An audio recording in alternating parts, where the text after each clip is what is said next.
কুমিল্লার লোক দেখি, কুমিল্লার লোকেরা দেখি সবাই মানে নোয়াখালীর যারা আছে সবাই গালাগালি করে। ভাই তোমরা পড়ালেখা শিখছ, শিক্ষা বোর্ডটা কুমিল্লার, এখনও তোমাদের পড়ালেখার যে শিক্ষা বোর্ড কুমিল্লার, তো তোমরা তো সার্টিফিকেট বাদ হয়ে যাবো। তোমরা যদি কুমিল্লাকে না মানো তোমাদের সার্টিফিকেট তো সব বাদ হয়ে যাবো, ঠিক আছে না? 1962 সালের থেকে কুমিল্লাতে শিক্ষা বোর্ড, চট্টগ্রামটা পর্যন্ত কুমিল্লাতে ছিল।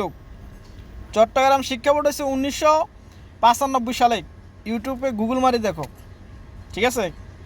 1995 সালে হয়েছে চট্টগ্রাম, আর 1962 সাল থেকে কুমিল্লাতে আছে। তো তোমরা তো কুমিল্লাকে ছোট করে বলো, কুমিল্লাতে তোমাদের শিক্ষাটা পর্যন্ত কুমিল্লা থেকে আসে।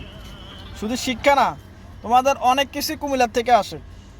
তোমাদের যানমাল চলাফেরা সব কিছু আমাদের দিয়েই হয়। তোমরা আমাদেরকে কিভাবে এত ছোট করে কথা বলো? বিভাগ আমাদেরকে নিয়ে তোমরা কুমিল্লার ভিতরে থাকি বিভাগের জন্য দাবি করা, দেখবা যে তাড়াতাড়ি হয়ে গেছে।